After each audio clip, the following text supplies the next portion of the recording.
Good morning everyone. My name is Mrs. Rajkumari Chouhan. I teach in Anjuman Islam A.A.K English Secondary School. Today I am going to explain you a poem on the water of Standard 5th. So let's begin with the poem.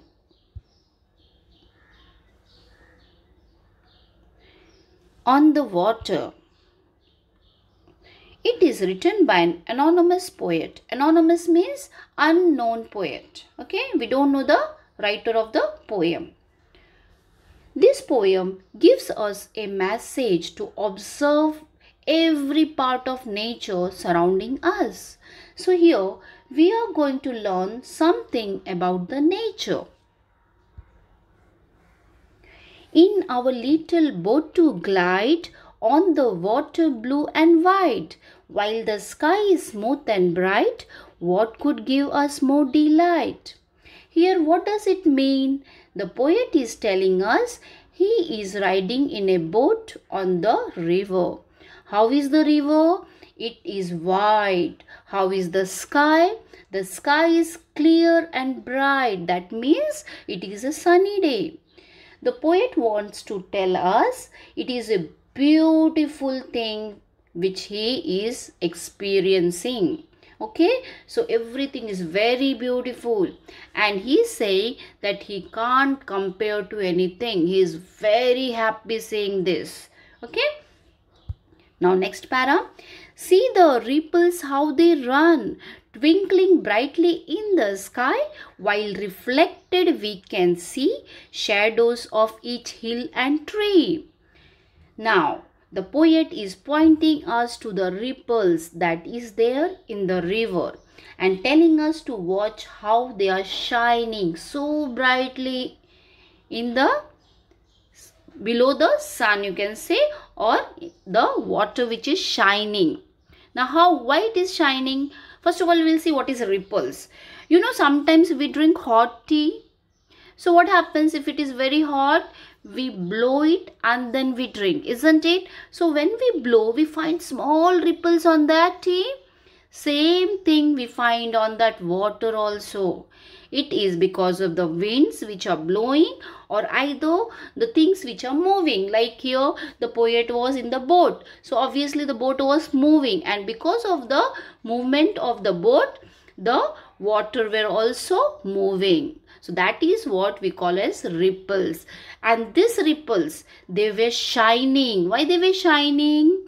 Because it was bright day, isn't it? So the sun's rays was falling on that ripples, on that water, and it was shining. Got it?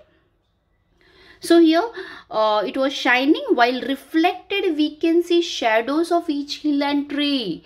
So when we see ourselves in the mirror, we see our image. So same thing, the surrounding things can be seen as a mirror image in the water. So what were in the surrounding? The beautiful hills and the trees which were being reflected in the water. Okay.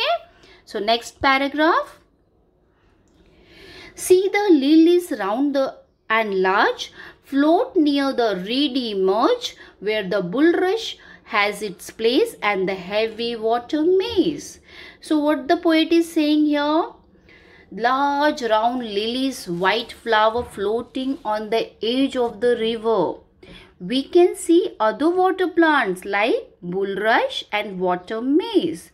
The poet is feeling the nature over here and giving all the examples of water plant that is seen near the river.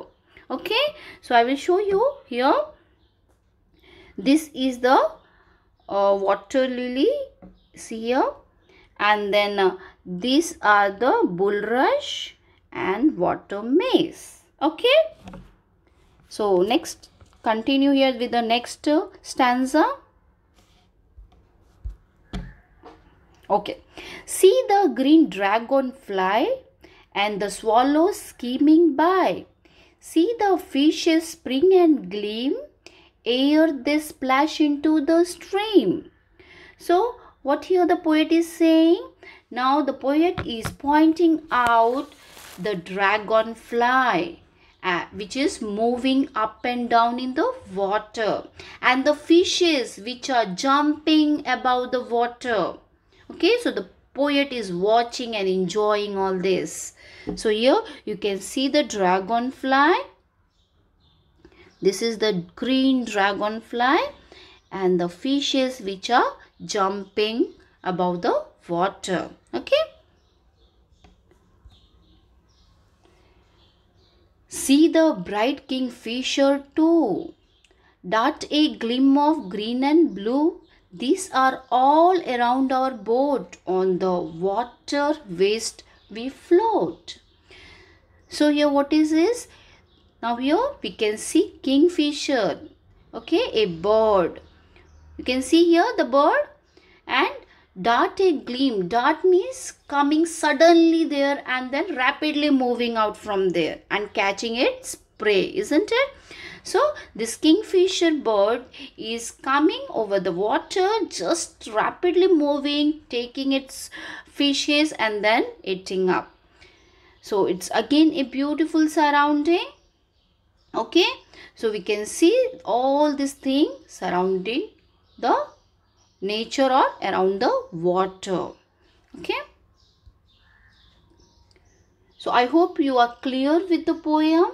So it's a, you can say the what the poem is observing the beautiful nature when he was moving in the boat and describing us the whole thing. So it shows that we need to observe each and everything in the nature, and we should experience, we should feel happy. Okay, now we'll see here certain new words which we have seen in this poem. Reedy merge, that is water's edge, water reeds means the, you can say the border, okay, of the water. Then bulrush, water maze, we have seen in the image. These are the you can say water plants, wetland grass like plants. Then era is again before. Okay, then dart means moving suddenly and rapidly, which we have seen the kingfisher bird which was moving and you can say catching its prey and all. That is the premise, the fish. Okay, then waste is while. Gleam, reflection of light from shiny and clean surface. Okay, you can say the mirror image of that, you can say the sun which was shining, which we see in the ripples. Then we see the next one is skimming. Skimming means moving quickly, moving by quickly. That is the you can say the fishes which were jumping. Okay, the dragonfly which was moving and all. Then ripples, as I told you, it's a small little waves on the surface of the water caused by wind or by something moving on the water. Okay, so I hope you are clear with the new words and you are clear with the poem. Thank you, students. So thank you everyone.